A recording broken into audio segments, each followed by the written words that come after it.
Olá, tudo bem? Como vai você? Eu espero que você esteja bem, sempre bem. Eu sou Rivaldo Machado, seu professor de Geografia aqui do SAI Digital, né?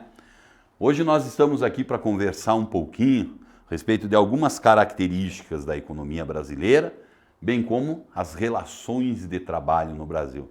Falar um pouco dessa questão, entender um pouco como é que funciona nossa economia, sua relação com o trabalho, as consequências, algumas estatísticas aí, é o que nós vamos ver também. Só lembrando você sempre lá, né, que esse conteúdo você encontra na nossa frente B, tá? Então o que acaba acontecendo? Quando nós falamos em economia e nós nos referimos a mercado de trabalho e emprego, então a gente tem que partir, como sempre, de alguns conceitos que são conceitos chaves, né? Então o primeiro conceito que nós temos aqui é o conceito de população economicamente ativa, a famosa PEA, né? O que nós temos com essa famosa PEA? Como é que é a característica? Então a população economicamente ativa é aquela parcela da população de um determinado país, por exemplo, que ela está disponível no mercado de trabalho, tá certo? Então não quer dizer que seja 100% das pessoas, né?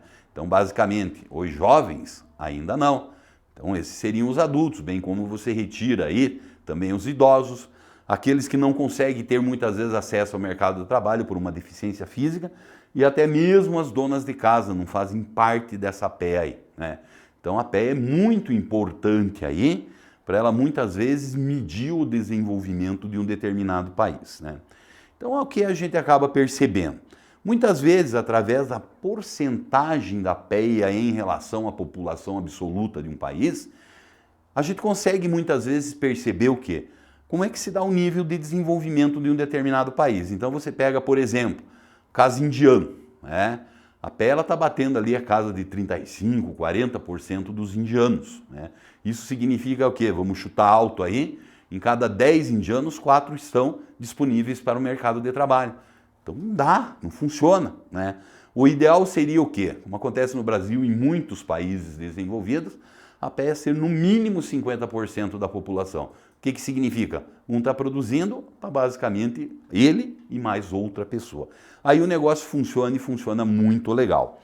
Quando nós falamos nessa PEA no Brasil, só chamando mais uma vez a sua atenção, você já conseguiu perceber aí que nós, pensando nesse quadro de PEA, o que acaba acontecendo? Acaba acontecendo que nós apresentamos, por assim dizer, um quadro que ele é extremamente positivo, correto? E sem esquecer também de um outro conceitinho que já foi mais badalado, por exemplo, em provas mais anteriores de vestibular, que é a ideia da transição e da janela demográfica. O Brasil vem passando por um processo de amadurecimento demográfico, onde basicamente diminuem as natalidades. Então nós chegamos em um determinado momento, antes de ocorrer um forte envelhecimento da população, que uma parcela muito significativa da população, ela vai ser formada pelo quê? Pelos adultos, e você tem um incremento, por assim dizer, da nossa PEA. Então isso é um momento muito bom. Diversos países do mundo aproveitaram esse momento de janela demográfica para fazer o quê? Um aumento significativo dos trabalhadores, as economias crescem e os países enriquecem, né?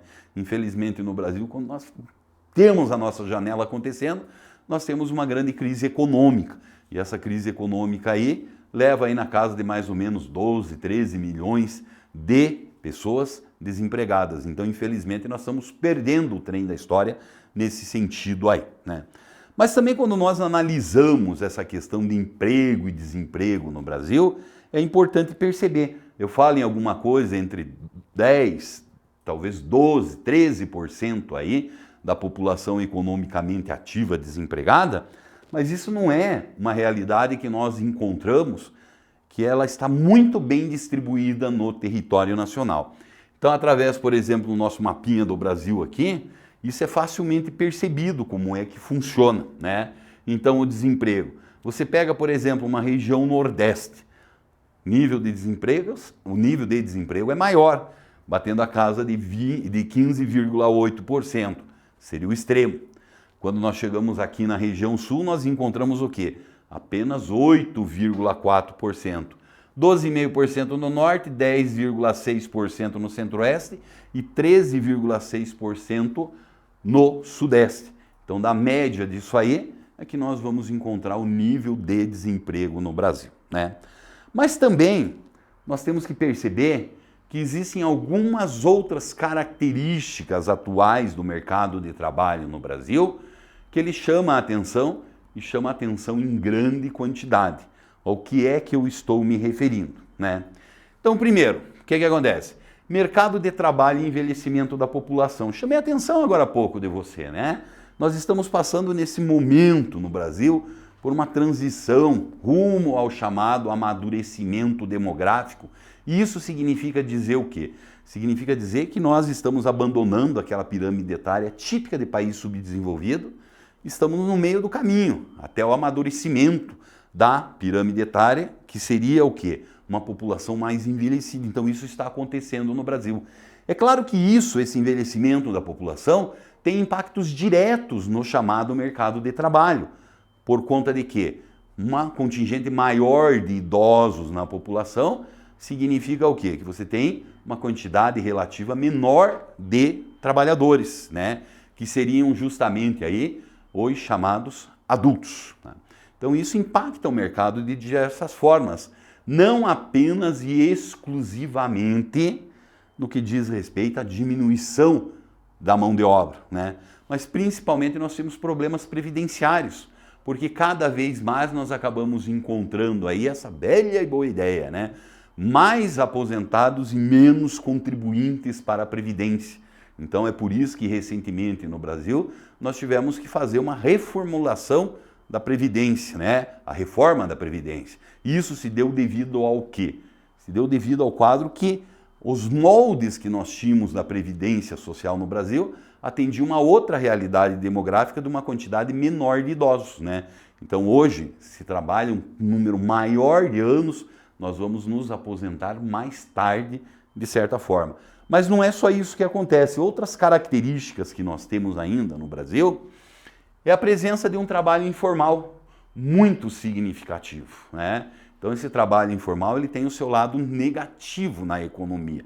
Muitas pessoas optam por esse chamado mercado de trabalho informal por conta que tanto o empregador como o empregado acaba percebendo que a formalidade ela muitas vezes carrega o quê? Uma quantidade muito grande de burocracia, uma carga tributária gigantesca, né? Então muitas vezes esse caminho da informalidade aí é buscado para se baratear o custo da mão de obra e de uma forma quase que negativa, se aumentar, por assim dizer, o número de postos de trabalho, né? Mas isso tem o seu lado negativo em que sentido? A partir do momento que esse trabalhador ele está no mercado informal, ele não tem, por exemplo, aí o guarda-chuva da Previdência Social. Uma doença, um acidente de trabalho e uma aposentadoria, o que acabaria acontecendo com ele? Ele teria problemas muito grandes para justamente conseguir isso. Mas não é só essa coisa do envelhecimento da população, da informalidade que chama atenção no mercado de trabalho, né? O que a gente percebe é que a nossa legislação trabalhista ela é uma legislação extremamente antiga, né? Ela vem lá, basicamente, da década de 1930, governo de Getúlio Vargas, né? Que criou a chamada CLT, a Consolidação das Leis Trabalhistas. O que era o mercado de trabalho, uma economia, um Brasil lá em 1930? Quase 100 anos depois, isso não responde mais pela realidade, né? Então o que nós acabamos tendo aí? Existe uma tendência natural, isso não é uma coisa brasileira, é uma coisa mundial, onde nós passamos cada vez mais o quê? Por uma chamada flexibilização das leis trabalhistas, né? No sentido de você fazer o quê? Diminuir a carga tributária, né? Além disso, facilitar, por exemplo, os chamados trabalhos temporários. Uma determinada empresa precisa lá de um grupo de trabalhadores para 1, 2 semanas, 2, 3 meses, né? Como é o caso do comércio, por exemplo, perto de alguns feriados, como o Natal. E a partir do momento que nós temos isso, ocorre o quê? Ocorre justamente que essa mão de obra já não tem um peso muito grande, já não tem mais, se necessário, mais para o empregador. Então, esse contrato por um curto período de tempo faz parte dessa flexibilização. É um acordo entre trabalhador e empregador para justamente, Quero trabalhar esses 3 meses e, digamos assim, abro mão dos meus direitos trabalhistas. Então essa flexibilização aí, ela é uma flexibilização muito significativa também. Uma outra característica importante que você tem que prestar atenção na hora que você for dar uma olhadinha lá, principalmente na sua prova do Enem, questão relativa ao chamado trabalho infantil, certo? O que acontece? Então, em muitas regiões brasileiras, principalmente aquelas onde você tem um isolamento maior e também uma região muito pobre, nós acabamos tendo o quê? A presença desse trabalho infantil, que o trabalho infantil ele é proibido, né? Até você tem uma legislação para menor aprendiz, tá? Mas trabalho infantil, além de ser proibido, também é imoral, né? Antiético, porque o local, o lugar da criança não é trabalhando, ele tem que estar na escola se formando. Mas muitas vezes não se fornece, por exemplo, as condições necessárias para a família, né, em disponibilizar essa criança para os bancos escolares, né? Muito pelo contrário, essa criança muitas vezes ela tem que tratar de ajudar também a botar mais aumentar a renda da família. Então esse trabalho informal aí, ele existe em quantidade muito significativa. E uma outra característica, e isso não é uma exclusividade brasileira, é justamente a condição da mulher nesse mesmo mercado de trabalho, né? Então a mulher aí, nas últimas décadas, ela conquistou, por assim dizer, diversos postos de trabalho. Se lá a geração das nossas avós ou nossas bisavós, o papel da mulher era apenas e exclusivamente ser a dona de casa, não. Hoje em dia nós precisamos de mais mão de obra, de mais produção, e essa mulher tratou de entrar no mercado de trabalho também. Só que infelizmente nós acabamos tendo que, isso é comprovado, os números estão aí, por tudo que é canto para mostrar. A mulher muitas vezes na mesma posição do homem e com a mesma produtividade, existe uma tendência natural, e como eu falei para você, não é uma exclusividade brasileira, e ela ter salários menores, né? Então essa também aí é uma realidade que ela merece uma atenção e uma atenção muito significativa. Tem que se quebrar esses laços, né? Uma valorização maior do trabalhador, do mercado de trabalho e principalmente o quê? Essa relação com a carga tributária, abastecer a partir da mão de obra, os cofres públicos, que esses cofres públicos nós sabemos muito bem, muitas vezes acaba fazendo o quê? Caindo na base da corrupção, o que nos últimos anos aí tem gerado uma tensão social muito grande, porque quando você tem um Estado que ele trata de tributar, de encher seus cofres, e ele não serve como um fator, como um elemento de distribuição de renda, muito pelo contrário, ele gera a chamada concentração de renda, o que é que nós acabamos encontrando? Você vai ter um aumento significativo também das chamadas desigualdades sociais, né? Então, tributa, tributa, tributa. Os cofres estão cheios e sempre reclamando que não dá para pagar as contas. O Estado brasileiro tem essa característica, né? E por outro lado, nós acabamos tendo o quê? Que existem alguns agentes públicos, principalmente, que vão lá e tratam de desviar uma parte significativa, né? O vazamento que ocorre desses cofres públicos via os mecanismos de corrupção aí é uma coisa gigantesca. Então, para se solucionar parte significativa desses problemas que nós vimos aqui na tela anterior, sem sombra de dúvidas, o combate à corrupção, ela é uma arma essencial que nós encontramos no Brasil, né? E o que a gente vem percebendo? Existe todo o lado positivo disso, né? O Brasil, infelizmente, em falar isso, o histórico de corrupção faz parte da própria história brasileira, né? Mas a gente percebe que os mecanismos da democracia, e por isso que a ideia da defesa da democracia sempre é uma ideia muito importante, e devemos sempre buscar essa democracia a todo que custo, que ela é um processo lento, que as pessoas muitas vezes acreditam que a democracia, olha, isso aí não resolve. Talvez um governo um pouco mais duro, uma ditadura, seja o caminho para acabar com a corrupção. Você tenha certeza absoluta.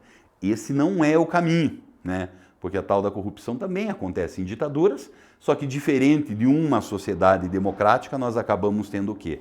Não existem meios de comunicação, uma imprensa livre, para fazer essa denúncia aí. Tudo bem? Tudo legal? Então tá bom. Grande abraço para você.